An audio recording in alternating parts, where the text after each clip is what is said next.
bilang kaum Malaysia adalah tanah air kepada pelbagai etnik seperti Melayu, Cina, India serta masyarakat pribumi seperti Kadazan Duzun, Iban dan orang asli. Setiap kumpulan mempunyai adat resam, bahasa dan kepercayaan yang unik, mencipta satu warna-warni budaya yang mempersonakan. Masyarakat Melayu terkenal dengan budaya sopan santun, adat istiadat perkahwinan yang penuh adat serta seni bela diri, silat dan masyarakat Cina pula membawa warisan seperti perayaan Tanglong, makanan tradisional seperti dimsum dan tarian singa yang begitu menarik. Manakala kaum India memperkenalkan seni tarian klasik Bharatanatyam, perayaan Pongal serta makanan seperti thosai dan maruku yang enak. Sementara itu, masyarakat pribumi di Sabah dan Sarawak mempunyai adat yang begitu unik dengan rumah panjang yang menjadi lambang kebersamaan serta tarian tradisional seperti sumazau dan gajat. Perayaan yang meriah di Malaysia.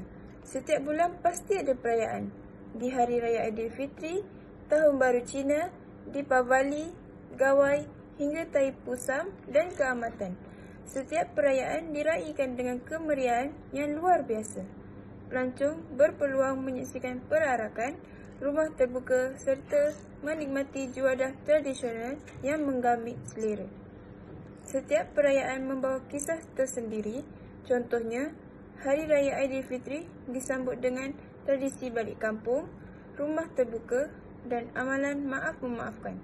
Tahun Baru Cina pula meriah dengan ampau merah, mercun dan yisang sebagai simbol kemakmuran. Deepavali dirayakan dengan penyalaan pelita minyak, manakala Pesta Keamatan dan Gawai diraihkan dengan upacara, ritual serta tarian kebudayaan.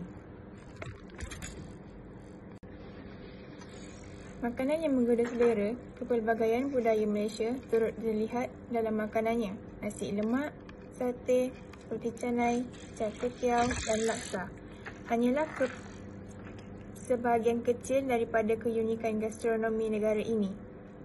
Melawat Malaysia tanpa mencuba makanan tempatan mustahil. Makanan bukan sekadar hidangan, tetapi sebahagian daripada identiti budaya Malaysia. Setiap kaum mempunyai keunikan dalam masakan mereka.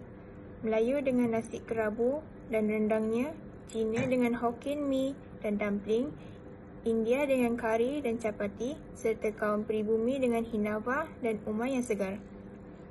Selain itu, Malaysia juga terkenal dengan budaya mamak di mana orang ramai dari pelbagai kaum berkumpul menikmati teh tarik dan roti canai sambil bersembang hingga larut malam.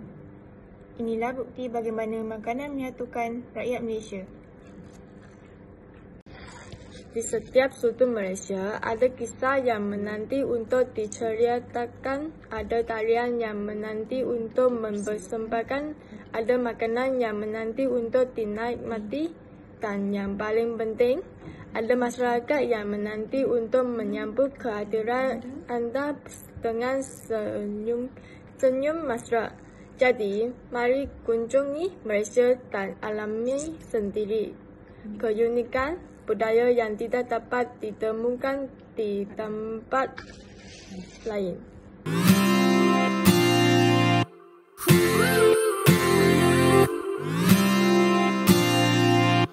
One step forward and another back.